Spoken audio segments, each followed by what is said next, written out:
Oh, you the voice? Nah, not me. So if you're not the voice, who is? The people, man. The people's the voice. So what does that make you? That makes me the middleman. I'm the middleman.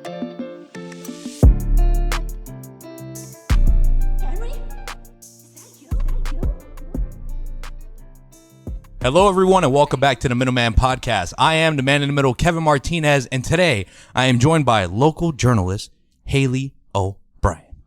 Hey, Kevin, thank you for having me. Of course, thank you for coming out. You are a journalist, the first to come on the Middleman Podcast, first journalist. Great. So I appreciate your interest, and I am very excited to get into the stories that you have for us. And I have lots. Perfect. So why don't we just start as to where it started? Journalism for you. What drew you to journalism? Was it something that you knew that you wanted to do at a young age? Was it something that you found out that you were passionate about later in life? Not really. And it's funny because people from my high school have said to me, you're one of the few people who actually knew what you wanted to do when you grew up, because I was reading the morning announcements in high school. Mm-hmm. But I did that. I did theater. I did speech and debate. I liked performing, the adrenaline, being in front of people, the thrill of that. I wasn't a studier or a test taker. So I went into college. I went to Marywood, loving TV and radio, wanting to get my hands on that technology equipment and just like tell stories and do a lot of, creative things I could do. From there, I went into there actually telling people I wanted to be on Saturday Night Live. Went into college actually saying that. And then, kind of halfway through my college experience, I got serious about news reporting. I was reading the news a lot, watching TV news a lot. Really loved TV news because it encompasses everything. Audio, video, visuals, writing. So then I went into TV news. Love it. So it sounds like initially you kind of fell in love with the tech side of it. You were more so on the backside, trying to be off the camera, and then eventually you transition into being in front of the camera. Yeah. Do you remember if there was like an aha moment that was like, you know what, like I think I like this better? I got my first behind the scenes job working in the control room, and I knew that there was a job becoming more popular where reporters were basically being their own photographer and editor. So that was kind of a job I wanted leaving college. That's what I wanted to do. But I was in the control room and I was told like I couldn't really make that switch from production to news. People told me. Really? Yeah, they said, oh, that's not going to happen. People in the control room don't become reporters. They said it's so separate. But I learned and made my way to eventually get hired as a reporter. That's awesome. I honestly could see why people say that. And that is just because I think people who work behind the scenes like it that way. That's their preference. That's what they want it to be. For example, Michael here loves to be behind the scenes. We've had him in front of the camera, but he's more comfortable behind the scenes. You know what I mean? Behind the camera. So I think that's why they were necessarily like, yeah, that it's just uncommon. You probably don't see that too often, right? Yeah, but there were people in my position who wouldn't take any job if it wasn't on camera right away. Oh, okay. Whereas I knew I wanted to be on camera eventually. I wanted ownership of my stories, but I still wanted to be in the live TV in the process. I wanted to be in the control room, in the newsroom. I wanted to try every job there was because I was still open to doing different things. Gotcha. So what was the first stepping stone to like transition you out of the control room and then onto the camera? Thanks for asking, because I'd love to share this with anybody who's trying to get a job like this or move up in their career. Because I had first tried to get hired in the newsroom and didn't have any luck. And I just started hanging out in the newsroom every chance I get when I wasn't stuck in the control room. I made friends in the newsroom and I was asking them, how do you do this? How do you do your job? What is being a producer? What is being a reporter? And I think the news director noticed. Gotcha. And eventually I was taking it over. They hired me, which was something that was kind of unheard of at the time. But, we're seeing that so much more and more. Everybody on TikTok is a content creator and on camera. We can do it all. Why not? 110%. If you're there at the right place, and especially because you're taking the time, like it's free time. It's time that you're willing to give up on your own, not being asked to do it. Yeah, the director probably noticed. Everyone was chatting about you, and nonetheless, that's what happened. So, congratulations to you. One question here, as far as like journalism and the start of it, I just wanted to know if there are any platforms that allow anyone starting up. Where do you distribute your content? How do people go about that? Did you have to distribute articles by yourself before you were even partnered with any type of news crew? No. So I started out working for a news station. Okay. From there, I was hired for another one. That's the best way to get your stuff out there. I mean, if a credible news agency hires you, boom, you have a platform of tens or hundreds of thousands or even millions of people. You're just associated with that brand name. Yeah. Whereas if you're freelancing on your own, it's going to be more difficult. Then again, you have more creative freedom. You can have a blog, you can write about whatever you want, and then when you're applying for jobs, you can use that as your, your sample, whatever you call it, your portfolio. Gotcha. And, that can be different. I understand that. Perfect. So, one question, you were very passionate about local journalism. Okay, local journalism. What makes you so passionate about local journalism rather than worldwide? What's the difference for you that makes you want to head towards that direction, and you are in that field, and that's your main focus is local news? Yeah, local news is so important because we're all living in communities. Okay. Nobody lives in just the earth or just the United States. We all live in a community, and we're all citizens. And as citizens, we have a right to vote. And so what am I getting at here? I'm trying not to be annoying and say do your civic duty of being a voter and an informed voter.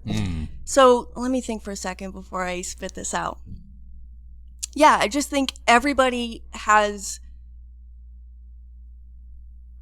part of a community. Okay. And you should be aware of what's happening in your community. The people that are local lawmakers are going to make the most decisions that will impact you directly. So once you get involved and you pay attention to what's happening locally, you can get involved and you can make change. There are a lot of people who believe that they don't. They believe they're just one. But easily you can get people to rally behind you and make change. It's funny that you say that because right now I feel like we are making some change here in the Middleman Podcast. There's just a lot of things going on locally. We're starting to gain some traction. Okay, I'm not originally from this area. I'm from Mount Pocono, Tobyhanna, So now I'm starting to hear you're doing it different here. You're doing it different. No one's doing it like you. And it's oh, that's crazy because for a while now I've been doing this and I've it's just been regular. We've been upgrading every now and then as we could, but hearing the feedback, winning the local crowd over, so to speak, and also being able to in a sense, guys, I hope you don't take disrespect to this, but this podcast in a sense is a form of journalism. Correct? Oh, absolutely. It's storytelling. You're an interviewer. You're great at it. Thank you. And, it's funny, before I was coming here, I was thinking this is the complete opposite side of what I usually do. Yeah. I question people about what they do. And people should be excited about this because you're letting them talk about what they do. A lot of times I'm pressing people and they feel a lot of pressure. And of course, because I have that really big platform. Yes. They're oh my gosh, whatever I say to this woman, I better be careful what I say because she can make me look really bad. So some people do get really nervous. But I just try to tell people, your stuff. I'm just going to ask you about what you know. Uh-huh. Right? And as long as you're 110% the whole time and you're not faking it, then you should be all right. Yeah. But they get nervous. It's funny because, later, I was going to bring this up later, but we'll bring it up right now, is the talking point that you brought up to me was how people talk to you because you're journalism. Is it different? Can you sense the fakeness or maybe something that it just doesn't sound natural rolling off the tongue when you're speaking to someone, when you're doing an interview? Have you ever asked a question where it's no comment, Oh, definitely. Give me the insight here. Everybody is different. People definitely get nervous. There are some people, local leaders and stuff who will say, just about anything on camera or, on the record because they trust me. And I really enjoy that because our conversations, like let's say with a county commissioner, I'm basically asking them to describe taxes, zoning, really complex things. And I'm saying, can you dumb it down to a person like me who's going to read I need to write an article about this for a normal person who doesn't know about zoning or tax assessment. Yeah. So we really need to have like a frank conversation. And if they trust that the parts that I'm going to publish are just the parts where they're explaining something or they're, providing something useful. Once they trust that, we have a really good conversation. But I've had great conversations with other people who are more careful about the words they say. And they'll say, let's go off the record. Or they'll say, are you recording right now? And I say, yeah, but I can stop if you want to answer this question off the record. I always respect that. I just want people to trust me. That's interesting. What about you? I don't think we've had that here. What I've been trying to do. So as I mentioned, this is kind of a form of journalism, and my first season go around, I was really focusing on building and highlighting everyone and so on and so forth, that I would let anyone just come on here, even people who stated that they were a part of something and they probably weren't. And I would let them talk and keep talking, and I would let them do what they had to do to make it through the podcast. But then after the fact, when I listened to it, I'm like, damn, I should have really called them out. So now I've been calling them out. So recently I had to call someone out. Okay. Ooh. But it wasn't bad. He responded how he responded. But, for the most part, everyone does answer. My problem is sometimes I'll just get a dry answer. And that's really, really hard to battle through, especially because I think I'm well prepared. And when I'm not well prepared, it just, if affects the podcast, it affects the show. It affects my mental during the show. I'm sweating. I'm fumbling. I'm losing it. But, someone compared podcasting to a boxing match, said every punch you throw is a question. A question is a punch. If you hit, fantastic. If you miss, you exerted a lot of energy. And now you're fumbling and getting ready for your next fight. You know what I mean? So when I ask a question and it miss, I'm like, damn. So no, people 9 times out of 10 do answer, but they answer dry. And that's what I run into. That's a problem for me.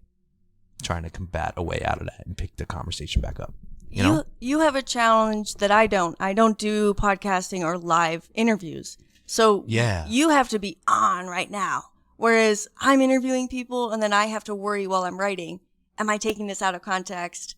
Am I really including all the information? Gotcha. Yeah, no, so that's another thing that I wanted to bring up is because you're on a big platform, everything is, so to speak, probably pre-recorded or maybe thought out, and this is live. How does this feel right now that you're on the opposite side of the chair doing something live? Are you comfortable with something live? Would you like to, there's programs that go live, right? Yeah, I do live hosting. I'm a fill-in at WVIA. Yes. Let's get into that. That's where I was going next, by the way. So let's talk about WVIA. What does that stand for? I've been trying to Google it. It doesn't stand for anything. Didn't think so. There are call letters that each local TV station has, like WNEP. I think it's Northeast Pennsylvania related, but don't quote me on that. Gotcha.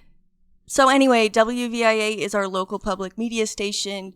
PBS and NPR, we just started doing local news, which is really exciting. So it's a growing news department, and podcasting and audio radio is coming back. So I'm really excited about getting into NPR again.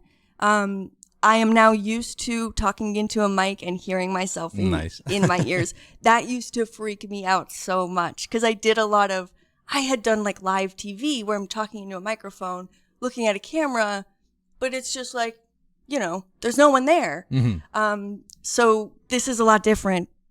So intimate, Yeah, I like it. Some people don't. They'll be like, yeah, I don't want to hear it because they don't like the way of their voice.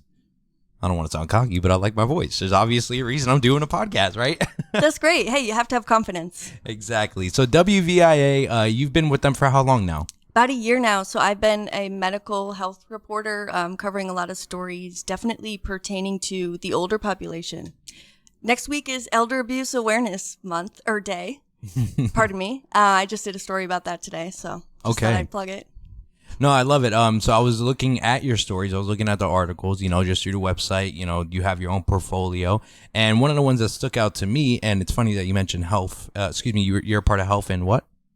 Health medical. Health medical? Okay. Yep.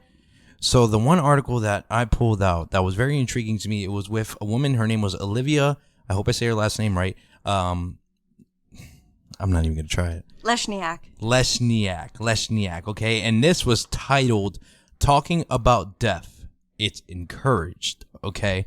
So with that being said, right, I was reading it. Actually, I was listening to it and reading the article. And there are a couple things here that I really, really enjoyed. All right. And it gave me a different perspective about death. Okay. But it's crazy. Okay. So I have it here verbatim. So I was like, first of all, how important is perspective when you are taking an interview? When you are interviewing someone, how important is perspective to you? What type of perspective do you go into it? Do you go in with your own perspective? Do you take it from the interviewer's perspective? Do you take it from maybe an audience perspective? How important is perspective to you? Extremely important. I mean, in life, perspective is everything. But that's a very interesting question.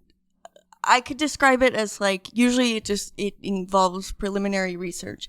Okay. A lot of times I'm interviewing medical professionals, doctors these days. So I'm looking up the, basics of some kind of medical conditions or procedures. So I'll go into it with that. But if it's a more controversial thing, there's always two sides. So I have to think of two sides. I have to ask them questions. Okay, what do you know? Kind of saying giving them pat on the back questions. Oh, what's this? But then I have to turn around and ask the devil's advocate question. Yeah, the devil's advocate, exactly. Right? What do you say to the people who say, "Don't build this hospital in my neighborhood. You can build it out in Dixon City." What do you say to those people? Why do you need to do it here? Playing devil's advocate, and that's extremely important as anyone who's just trying to put news out there, because then you give both perspectives. And I think that's what's really important. So with that being said, right? So you asked a question. You asked Olivia, just about why people should invite death and understand and encourage it, because that title is bonkers, guys. Listen, think about it. Talking about death, it's encouraged. No one encourages that. You never hear that, right? No one. Death is something, it's voodoo. You don't talk about that. But this is verbatim for her words right here. Death isn't spoken of, so we don't know the ins and outs of what to expect. Versus if you announce that you're going to have a baby, everyone comes out of woodwork to show every experience, good and bad. And I was like, damn. I thought to myself, I was like, damn. I was like, she's right. I'm like, she's right. She's always been right. It's just, I didn't have that perspective on death. And maybe you didn't have that perspective on death until now, that you were like, wow. Death and life, it's a comparison that are opposites, but are similar in a way that it's just the end of life. It's the start of life and the end of life. It's a basis of life. My conversation with her was, I was emotional. It was changing. It definitely changed my perspective. Yes. I ended the story as well with, I think, saying she wants people to celebrate death. Yeah. And I wrote, "You only die once." Yes, you did say that. Oh, I just got the chills thinking about that. But, having such an open conversation about death is refreshing. Can you share a little bit more on that? Absolutely, I can. I mean, if it was that emotional, I'm definitely intrigued to hear it. Yeah, well, I lost my dad last year completely unexpectedly. Sorry. So that's something we never talked about in my family. And, Olivia, and I also spoke to an attorney who deals with a lot of end of life. So that's like creating your will, creating your, I forget what they call it now. It's not coming to my mind. But anyway, those legal parts of death. Mm-hmm. So she says, in our family, we talk about it because that's our job, of course. But, just making those plans, even if you're 20, 30, 40 years old, talk to your family and say, this is the person I want to make those decisions for me if something happens. Here's where all my secrets are. Here's where my passwords are. Here's where the money's hidden. Seriously, because every minute counts. Every minute counts. And talking to Olivia, she had several encounters with death in her family in just a few years. And she almost died from COVID. She's in the ICU for a few days. And she just shared it all with me and has like the sweetest, most loving voice. And I kept asking her, how do you go into this field wanting to go into the homes of these families who are dealing with the worst thing ever? How? Going in there with pain and agony, and she has to feel, and she has to basically pick it up and put it back together. I mean, I know she mentioned that something as small as a scent, could help someone who is getting ready to pass, come to terms with it and understand that it's okay to go. Yeah, creating the environment for the actual death. Like, okay, it's, my father's dying today. Let's light these candles that remind him of his childhood or his family and play that music. And the very specifics, Olivia can come into your home and think about those details while your family can just like relax and do the best they can in that moment. What an intriguing article. I think one of my favorite things is definitely that perspective after I read that, how it just clicked for me. Like, oh, damn, she's right. No one celebrates death, but maybe we should start celebrating death. And as you ended it, you only die once. Clever on your part. Thank you. Clever on your part. I love that.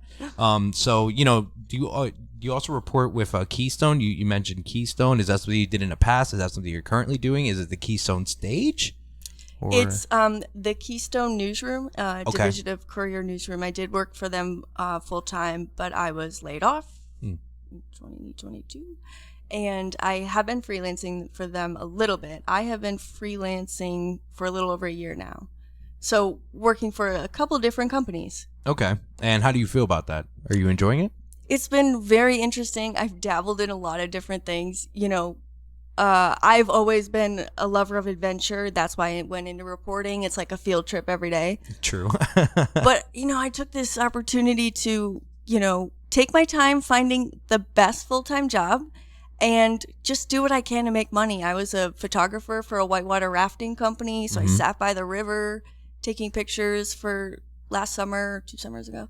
And what else? I work as a trial tech, so I work with attorneys, and so that's like a really serious setting, which reminds me a lot of live television. So I have a lot of fun with it, and I like doing that job, tech stuff, and of course I've been reporting at WVIA. So those things keep me busy. I've dabbled in a few other things like indie films. I'm in an indie horror film that's coming out soonish. That's not the one that's in Dallas, is it? Or Nanticoke? No. I know there's one coming out of Nanticoke. No, it's in the Lehigh Valley. Lehigh Valley? Okay, well, yeah, that's good to know. That's really good to know. Yeah, you're all over the place. You're over here. You're experiencing life to the fullest. You're having all types of stories. Let me ask you, what's a perfect story for you? What's an adventure that, if you had a specific field to cover, what's the field you're covering? I could give you mine, and then go ahead, give me yours. I would cover extreme storms. 110%. Would you go out and chase I would them? be a storm chaser. Hell yeah. Something about adrenaline. It's bad. It's so bad, but I would love to do that. Yeah, like chasing a tornado, like seeing shit from like miles away. But dude, you watch those shows and they're like, just put it in reverse, Terry, and they're putting it in reverse and they're getting out of there, you know. So I would love to, Kevin the Weatherman, I would love to cover the news, you know, bring you live stuff as to what's going on, but I wouldn't mind doing it at an extreme aspect because I'd be like, wow, this is nuts. And I live to tell the story, but eventually maybe I might not be as lucky. But that's what I would focus on, would be the weather, breaking news, my ideal coverage if I were to be in your field. Okay, so my answer would be arts and culture, particularly humor and food. So I would love to interview comedians or people I admire in pop culture about what they do and how they come up with their jokes and whatever they create. And I love food, so I'd love to write about food and talk to people about, I love like NEPA and all our weird, quirky food habits and recipes. Are you talking about like square pizza? Yes, that's one of them. That's one of the, let me get a cut? Yeah, they call it a cut? A cut of a tray. So I'm guessing you're not a fan of Old Forge pizza. I'm not a fan of Old Forge pizza. I think a cut is doing way too much. Just give me a slice. That's it. That's what I'm saying. We have a lot of culture in this area. That's our culture, man. I get it. It's all right, pizza. It's not the best. It's all right. That's my opinion, though. Everyone has their own pizza, opinion. That's right. So, all right. So, arts, cultural, that would be that's where you would like to stay. I like that. I encourage that. I know you mentioned that you do comedy as well, which we'll get into that later. I've done some stand-up comedy as well. Maybe we'll save that for some tea time.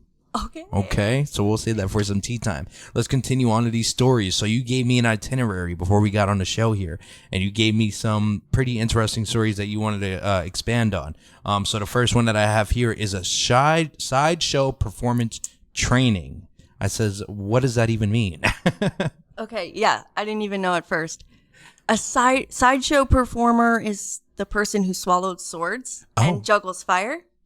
And so he lives near Allentown. This man went to clown school in the 80s. His name is Harley Newman. He went to clown school. He is known around the world for the crazy stuff he does on stage. He's gone on tour and everything, but he lives a simple life in Allentown. People around there don't know who he is. Dope. He, I think every year he hosts a training program. So I went for one day to experience it. And there was a group of maybe 5 people there for the training from Canada, the West Coast, who would come to spend the week at his house and do this intense training. And we all had to sign waivers. I was like, what am I getting myself into? Ooh. And I'm not as wacky as I think my boss thought I was when he assigned me this story. It was something, somebody found and they said, Haley O'Brien would be great for this. So anyway, I went, and I do have an open mind. I really like everybody and learning their story and what they do. Mm-hmm. The weirder, the better, honestly. But, people are doing things, and I'm like, no, thank you. No, thank you. I don't want to participate. He talked me into lying on a bed of nails. So I did it. And it hurts. Like, you put your butt down first, and it hurts the most at your butt. But then once you, level out your weight on it, it's not as bad. So I went and I did that. And then without my permission, he put a cinder block on my stomach, and then he got an axe and stood right over me and boom, hit the axe, hit the cinder block on my stomach. Yeah, it's all on camera. And you were okay? Oh my gosh. That's insane. No marks on you on the back? Well, after that? No. And honestly, I was in so many dangerous situations, like chasing breaking news and things like that I'm like, how is that allowed? Yeah. Yeah, that's nuts. That's absolutely insane. I would do it, though. I would do it. How did he talk you into it? That's a lot of convincing. I think the bed of nails, didn't see that bad. And you know what? I'll do things for good television. That's a selling point. I actually was offered the chance to scale the tallest building in Allentown for a fundraiser. It's called Over the Edge, and you scale the building. And I thought about it. My mom said, I don't like heights. I'm very scared. My mom said, you would have a heart attack. And I was like, I'm just thinking for television's sake. You're right. No, 100%. There are some things that, you would do just because it's our television's sake. I agree with that 100%. We had Electric City Axe throwing here, and they were like, yeah, maybe the middleman should walk outside in the Viking suit downtown Scranton. And I was like, that's not a bad idea. I would go out there with just a Viking suit and these toy axes. Obviously, I can't walk around Scranton with a real axe. I'll go to jail. But I'll go to Subway, grab a pizza. I'll be like, wait, you never seen a Viking before? Just mind your business, But that's content. That's the type of energy that I would definitely do. 110%. Scaling a building, sick. I think you should have done it. I'm all right with it. All right, so that's a great story. Sideshow, that's intense. I've actually talked to someone who does know a magician. I've been talking about trying to get magicians on the pod. That would be huge. I would love to do that. Sideshow performer, that would be bonkers. That would be insane, especially if they're doing their thing here. The most intense person that I think we've had in this setting, shout out to William Snakespeare. He was an exotic snake handler, and he bought all types of critters here. Wow. Yeah, we had a venomous snake here. Yeah, but it was in his cage. Just stayed in his cage. Man. I was here with a bull snake, around my arms. Yeah, he had these cockroaches, Madagascar cockroaches. It was crazy. It was absolutely crazy. But I'm looking for more people like that because I like it. It creates a portfolio. Yes. It creates a portfolio, and the weirder the better. Yeah, you know what? I shouldn't have said the weirder the better. You actually are kind of living that philosophy, rather as I have like boundaries. I'm a little too afraid. But that's a great thing that you can embrace that, because that's what will set you apart, is having those different people. I like that because it creates just like I have a range. We're not only about music. We're not only about poetry. We're not only about comedy, whatever the case may be. It's about you. It's about what we've built here, being the people's voice is a slogan, like this is the people's voice. Let's let you talk, let's hear your story. And I don't have boundaries like you do. I don't have boundaries like you do. I can go ahead and be as free as I want, maybe not as vulgar. YouTube does have boundaries, but I could go and do whatever the heck I want in a sense, and I love it. I think it's great. It's absolutely amazing. So next story. Okay, very brief content here. The only content that I got out of this one was the word pedophile. Yes, I was taking personal notes, and I never added any. I do that all the time. Any explanation there? Just sent that to him. Okay, so that story, just kind of a behind the scenes thing that you don't think about what happened. So I did a story a couple of years ago around Valentine's Day where I went and spoke to a couple local business owners, about something related to the holiday. So it was a very lighthearted story. And as part of this, I went to this little gift shop and met husband and wife there. And I remembered thinking, it's so empty in this shop, and it was just like a small town, and I just felt sorry for them because they had newly opened. And I remember thinking, I really hope that this spot on the news will help them get some business. I feel bad for this family. They seemed really nice. So the story gets published. It airs on TV at 6:30 p.m. That night, I was going to improv in Bethlehem at 7 p.m., and I was at Panera, chilling there, scrolling on my phone. And on Facebook, I see that man's mugshot. At the time when it's airing, he was arrested that morning for child pornography. Oh my. What? So there I am, calling my boss, what do we do? It was too late. The story had already aired, making him be like, oh, this is my business. So at PBS, we don't cover crime and breaking news, and we didn't have a live broadcast. We're just not your typical commercial TV news station or newspaper. I just covered community news, pardon me. So this was the first time I really had to report on a crime.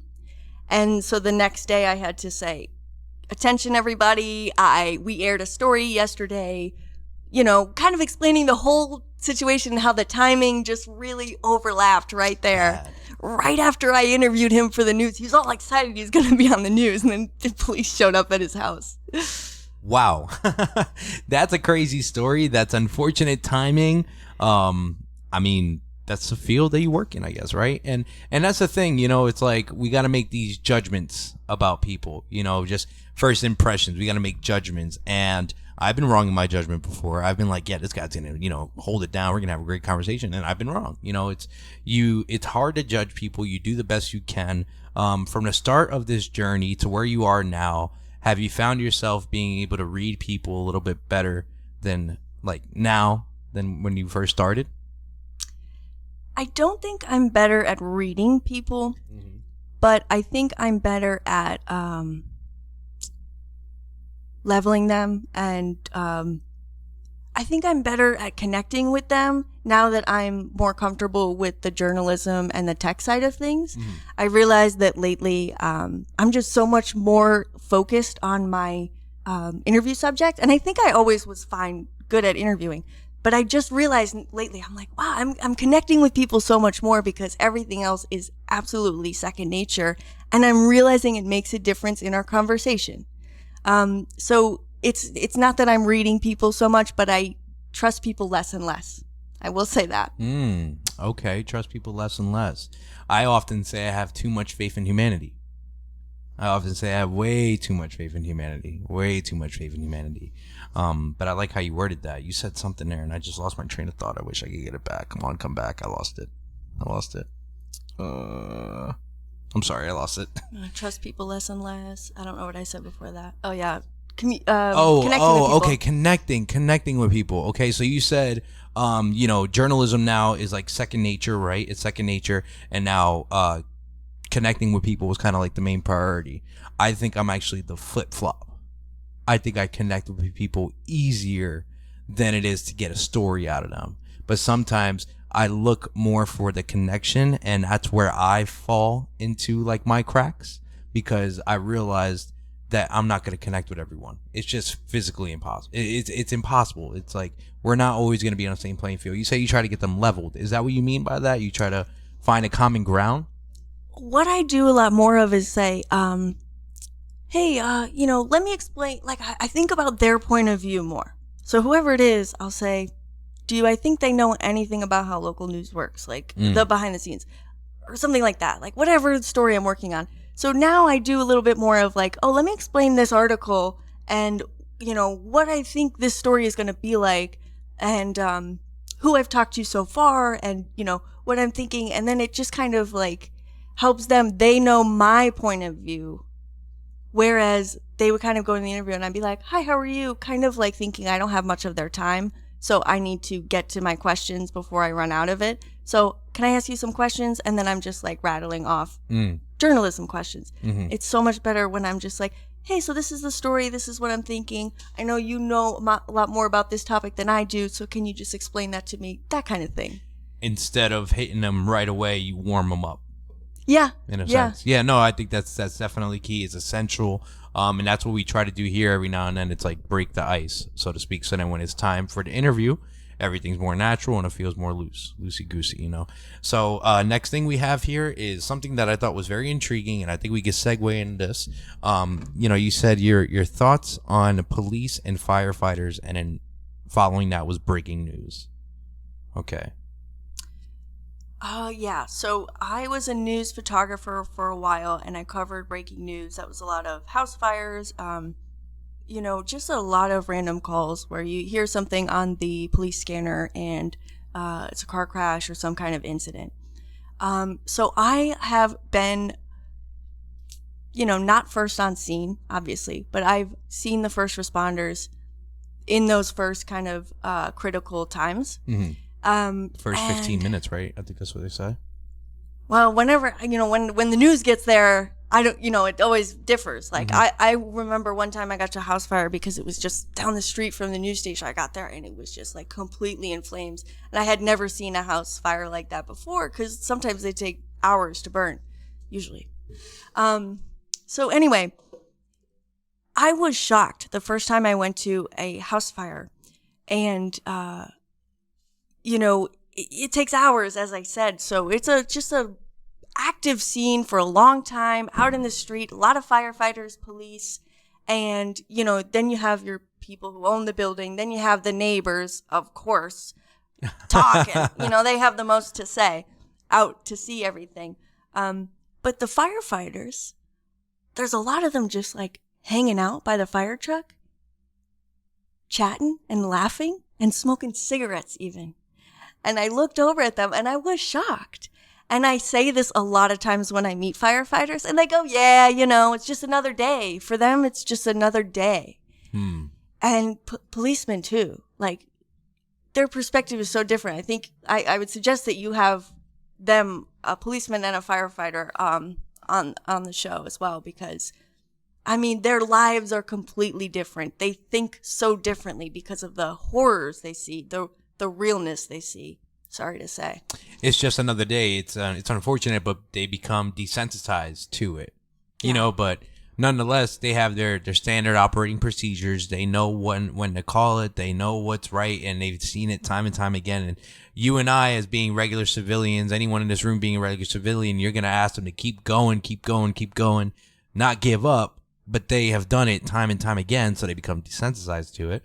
So they know it's like, sorry, but this is time to give up. It's a time to give up. And we have had one officer on here, Officer Ironhorn, a good friend of mine from back in the day. He was on early, episode like 13 or 12, when we just had strictly audio. So maybe I'll invite him back on and we'll talk about it. He's over there, and I think Archibald, he's a part of that police department out in Archibald. All right, I can connect you with Scranton Fire. That'd be great. I love firefighters. I think, honestly, in my perspective, I think firefighters are pretty dope. They're all pretty cool people, Policemen are pretty nice, too. I have a few friends who have fathers who are policemen. Everyone's good, It's just figure out who's wrong. But, as far as fires, maybe we could segue into Canada for a little bit. How would you feel about that? Sure, I can talk about it a little bit. I haven't particularly been reporting on it, but I have been reading up. I've been reading up as well. So right now, one of the most common questions is the Canada fires. Okay, this happened weeks ago. This episode's being released weeks ago. Okay, this happened weeks ago. Northeast area. We ended up having severe smoke to where the oxygen was not clean at all. I know Allentown at one point had 450. Scranton was up to 260 as far as air quality. It was considered unhealthy for you to breathe.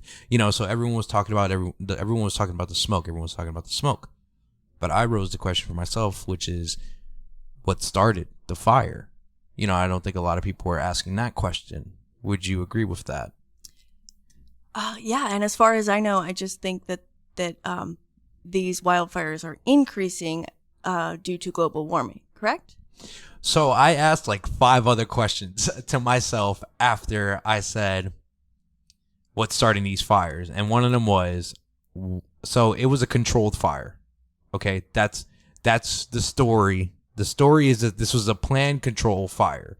They do these to get rid of what's called forest fuels. Forest fuels is brush, dried up brush, just so on and so forth, whatever's on the ground, that if Mother Nature were to strike with a lightning strike, we already took out those forest fuels that would fuel the fire that would make it uncontrollable. Okay, so they do these controlled burns in order to try to prevent future disasters. Okay, so the way it goes is apparently Canada was scheduled to do one of these controlled burns and things went south. Okay, the way they started the fire, believe it or not, this is not out of Modern Warfare. Apparently, it's a flamethrower out of a helicopter. Not joking. Okay, yeah, I've read like 3 articles. Everyone was kind of consistent as far as a flamethrower. I'm like, that's a little intense. Yes. A little overkill just to start a fire. Why don't we just pour some gasoline and light a match and just drop it from the helicopter? You don't have to have a whole flamethrower. Well, maybe, I don't know, because, now I'm picturing someone lighting a match and, running. Exactly. How do you start a fire from a distance? I don't know, drop a Molotov off the chopper. Drop a Molotov instead of a flamethrower. But nonetheless, it got out of hand, okay? Now, you mentioned climate change. You mentioned things were dry, okay? They have to take things in a certain consideration before they light this control fire. Right? There's got to be a plan. What's the plan? Maybe they set this fire up. My question is, did they set this up a year ago? And regardless of if it was raining or if it were dry, they still had the mindset to go in there and light the fire. Why did they not postpone it a few more weeks until the weather was cooperating? Because, like you said, it's been very dry. Climate change, I believe it. I met a Republican today who was like, F no. If those Canadians burned, he would be content with that. And I'm not joking. That is a real statement. So, climate change, in my opinion, it's real. It's true. And I think that's why things got out of hand. Okay. But I just kept asking more questions. Who gave the okay and why did they give it the okay, knowing that the weather wasn't responding as how it usually is in this time of season? That's my thought, is somebody should be in charge. Shouldn't the government have that under control?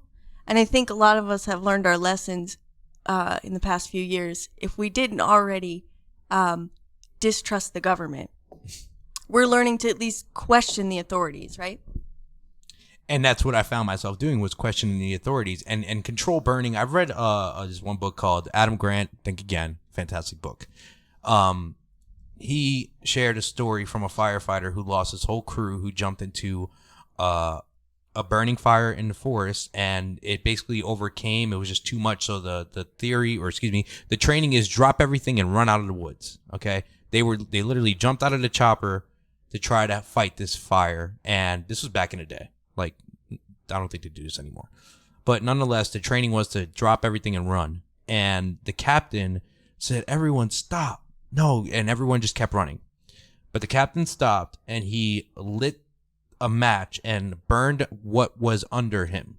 And he crawled himself into a ball, and the fire burned around him, and he just remained in that ball until the fire was done, and he survived. Wow. And he survived because he thought again. Now, I'm wondering, was that supposed to be part of the control process? Should they have burned an outer layer before burning the inner layer? What was the flaw that caused the control fire to not be controlled?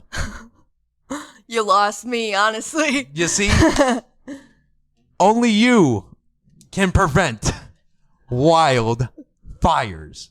A lot of questions here. A lot of questions. And I'm just trying to open up your mind.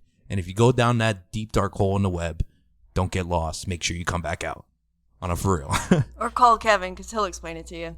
I will explain it to you. So that's where I got as far as like Canada and firefighters, and I just wanted to segue into that real quick. But one last thing, before we transition into something else, there was one article that you covered, which was actually a crime.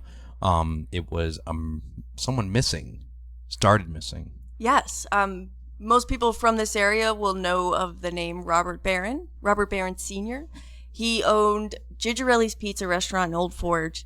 7 years ago in 2016, he went missing. Local businessman, had a family, just did not show up one morning at his pizza restaurant. He was missing for all of these years. This year, they found his body.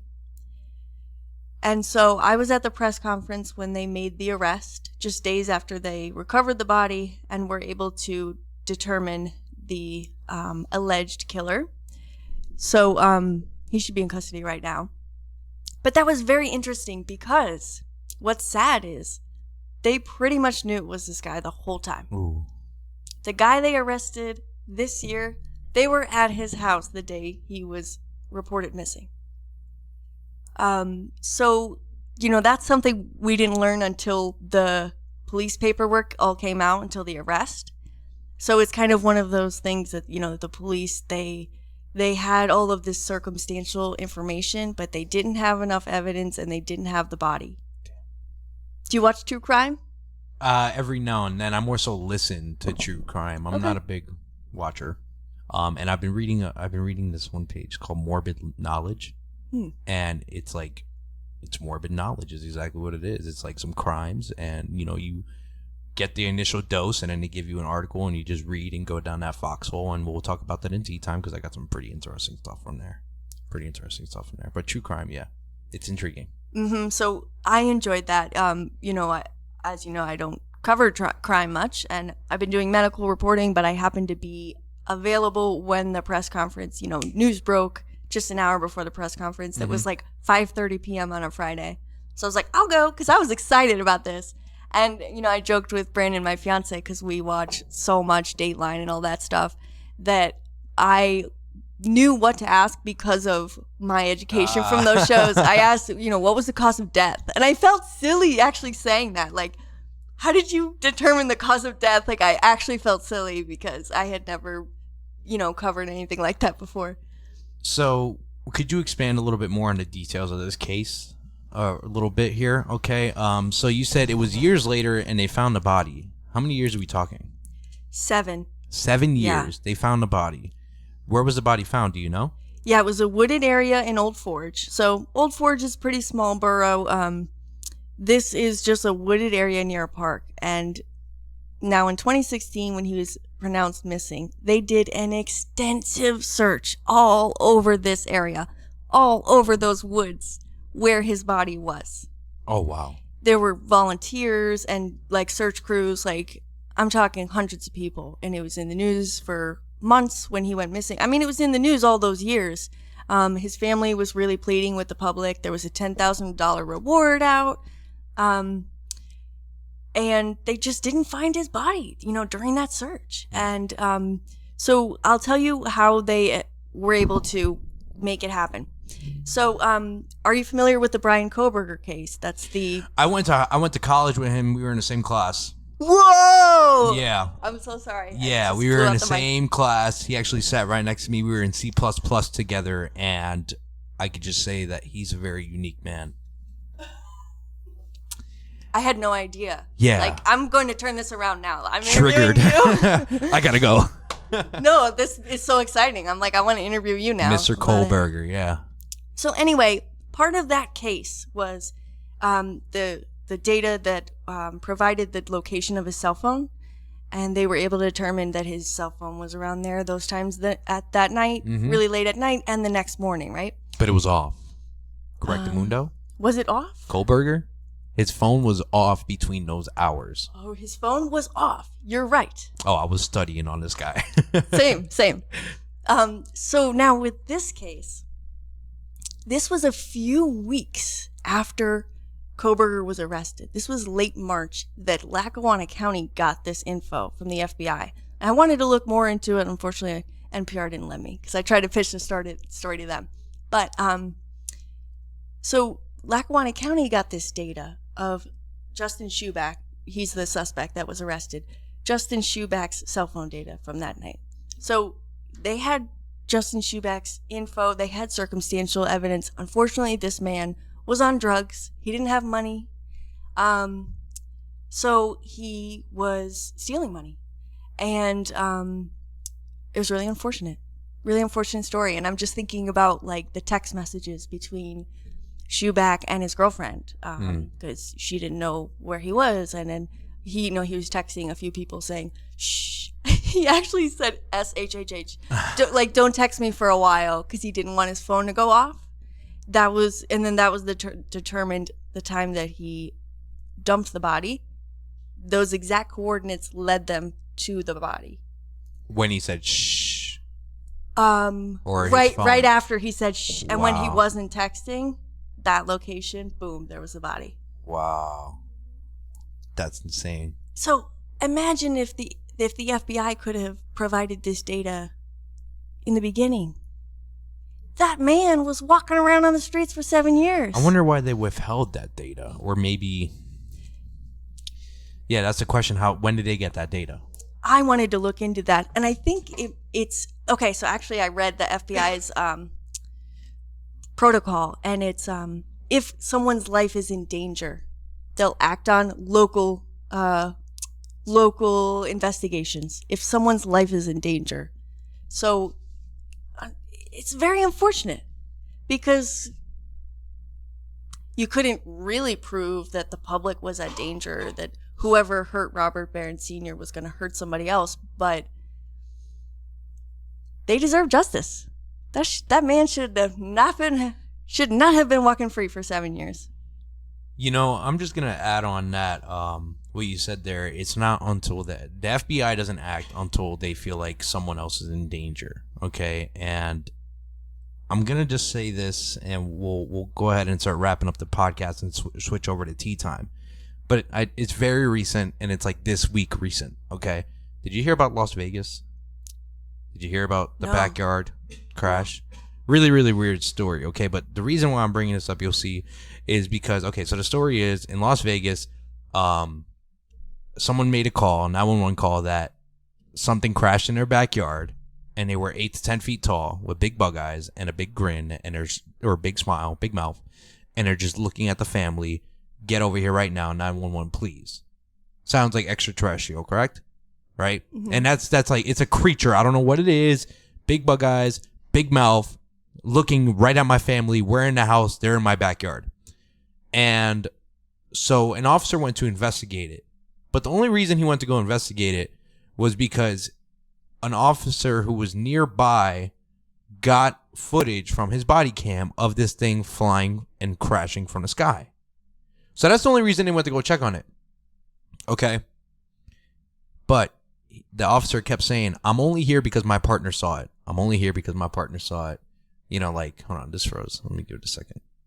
Come on, guy. Do your thing. And now, perfect. So, yeah, it was like, I'm only here because my partner saw it. And nonetheless, the officer got there and he left. But why I'm saying that is because the FBI didn't want to act on it because they didn't feel like anyone else was in danger at that moment. Why? That officer probably wouldn't have checked out that scene if his partner didn't say, yo, I saw that too. Why? Yeah, since when are they trying to verify a call to the police? That is crazy. I've never heard anything like that. Crazy. We'll expand on it a little bit more. The officer, when he went in the backyard, the camera cut off. Private property. They said it's private property, which I can understand that. Cool, but I feel like I've seen cops many of times where they're running through backyards and they don't actually cut off the camera. I think it's because, it's, if that is what it is, government, aliens. That's just me. We need you. That's just me being spaced out. But that's something that I read recently, and I was like, holy shit. And there's footage. There's footage too. That'll show you. Interesting. Very interesting. It's a crazy world we live in. Crazy world. But I guess if his partner didn't see it, the officer would have not showed up. That's crazy. It rubbed me the wrong way. But so with that being said, we're going to transition into tea time here in a few minutes. But before we get off the air, I do like to give the guest the floor. You got a few more minutes here to any inspiring messages that you want to leave behind for the guests, where people can follow you, where people can find your most recent articles, so on and so forth. The floor is yours.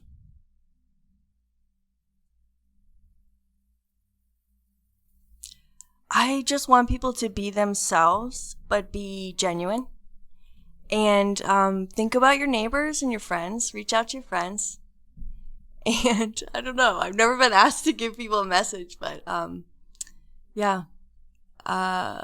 You can follow me on Facebook, Twitter, Instagram, Haley O'Brien. Spell Brian for them. O'Brien, O''Brien. Exactly, because I needed that. I actually asked Abby earlier. I was like, it's O'Brien, right? She's like, yeah, I'm pretty sure it's O'Brien. I was like, okay, that's what I thought. Because I would have said it wrong. I'm bad with pronunciations of names. I really am. But listen, I really appreciate you coming out to the Middleman Podcast. There is a topic that we didn't hit on that we're going to definitely bring into tea time, and that's fake news. I think we could definitely talk about that and kill that in tea time. But with that being said, I am the man in the middle, Kevin Martinez, signing off here. Stick around for tea time, not brought to you by, but inspired by Arizona Iced Tea. Peace.